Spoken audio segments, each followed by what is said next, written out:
Hi செல்ல பிள்ளைங்களா, எப்படி இருக்கீங்க? எல்லோரும் நல்லா இருக்கீங்களா? ஆயா வந்து குளிச்சுட்டு இனிமேல் மேக்கப் போடுவேன், சரிங்களா?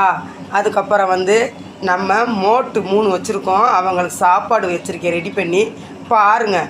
அவங்களுக்கு மட்டும் நம்ம துரோகம் பண்ணக்கூடாது. வாயில்லாத ஜீவன். அவங்களுக்கு வந்து கொஞ்சம் சாப்பாடு நம்ம சாப்பிட்ற மாதிரியே கொடுத்துடணும், சரிங்களா? ஆயா எப்படி சாப்பாடு கொடுக்குறேன்னு நீங்களே பாருங்கள். நம்ம எப்படி சாப்பிட்றோமோ அதே மாதிரி தான் என் செல்ல பிள்ளைங்களுக்கும் சாப்பாடு கொடுப்பேன் ஆயா, சரிங்களா? நீங்கள் எல்லாம் சாப்பிட்டீங்களா தங்கம்? என்ன சாப்பிட்டீங்க? எனக்கு வந்து கமெண்டில் சொல்லுங்கள். என்ன ஃபிஷ்ஷா, மட்டனா, சிக்கனா, நண்டா, ராட்டா, அப்புறம் என்னது காதை கவுராடியா, என்னாண்ட ஆயாட்ட சொல்லுங்கள், சரிங்களா? பாருங்க, நம்ம சபரி பாட்டி எனக்கு பாயாசம் வேணும்டா. இது சவ்வரிசி வேக வச்சுக்கிட்டு இருக்கிறேன், சரியா? நான் எது கேட்டாலும் உடனே பண்ணி கொடுத்துருவேன். நான் உடம்பு நல்லா இருந்துச்சுன்னா உடனே எதுனாலும் செஞ்சு கொடுத்துருவேன். வெந்துக்கிட்டு இருக்கு. ஆயா துணியெல்லாம் நான் துவைச்சி போட்டேன் பாருங்களேன். நல்லா இருக்கா என் சேலை? என் சேலையெல்லாம் நல்லா இருக்கா பார்த்தீங்களா? எங்கள் செல்ல பிள்ளைங்க நிற்கிறாங்க பாருங்கள்.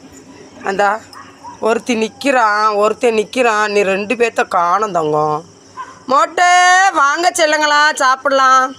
அவருக்கு எப்பயுமே என் செல்ல பிள்ளைங்க 3 பேர் தான் எனக்கு ரொம்ப பிடிக்கும். என் கூடையே இருப்பாங்க, சரிங்களா? இந்த இருக்கா வெடிகுண்டு அடித்து பற்றி விடுவா.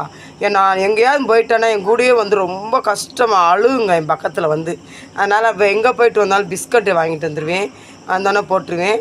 இப்போ மத்தியானம் சாப்பாடு போட்டேன். இப்போ சாப்பாடு கொடுக்கணும். 3 பேர் சேர்ந்து வரணும். ஒருத்தன் தான் இருக்கான். வந்த பிறகு ஆயா சாப்பாடு போடுவேன், சரிங்களா? நீங்கள் பாருங்கள் ஆயா எவ்வளோ சுத்தம் பண்ணியிருக்கேன்னு. காலையில் உட்காந்து எல்லாத்தையும் சுத்தம் பண்ணேன். என்னால் முடிஞ்ச அளவுக்கு சுத்தம் பண்ணியிருக்கேப்பா, சரிங்களா? அப்புறம் வந்து பால் கூட வாங்கலைப்பா. பால் கூட ஆயா வாங்கணும். அதுக்கப்புறம் இந்த இங்கிட்டு வச்சுருக்கேன், இதெல்லாம் வச்சுருக்கேன் கொஞ்சம், சரிங்களா? நீங்களும் இப்படி தான் வச்சுருக்கீங்களா? சொல்லுங்கள். என்ன சொல்கிறேன், அழகு அப்படின்ற ஒன்று அது வந்து எனக்கு பிடிக்கவே பிடிக்காது. உண்மையான பாசம், உண்மையான அன்பு செல்ல பிள்ளைங்களுக்கு எல்லாருக்குமே இருக்குது. என் மேலே எல்லா பேருமே உயிராக இருக்கீங்க. எனக்கு தத்துருவமாக காட்டுது தெய்வம். அதுபோல் உங்கள் மேலே எனக்கு அவ்வளோ பாசம். எல்லாரையுமே நான் நினப்பேன். எல்லாரையும் நினச்சி நான் சாமியெல்லாம் கும்பிடுவேன். ரோசி தங்கம், இங்கே மக்களே ரோசிக்காண்டி ப்ரேயர் பண்ணுங்கள். என் பிள்ளைக்கு கொஞ்சம் முடியலை, நடக்கக்கூட முடியலை. கொஞ்சம் ப்ரேயர் பண்ணுங்கள் செல்ல பிள்ளைங்களா. எல்லோரும் ப்ரேயர் பண்ணுங்கள் தங்கம். நானும் பண்ணுறேன், சரிங்களா? எல்லோரும் பண்ணால் தான் அது நல்லது பழிக்கும்.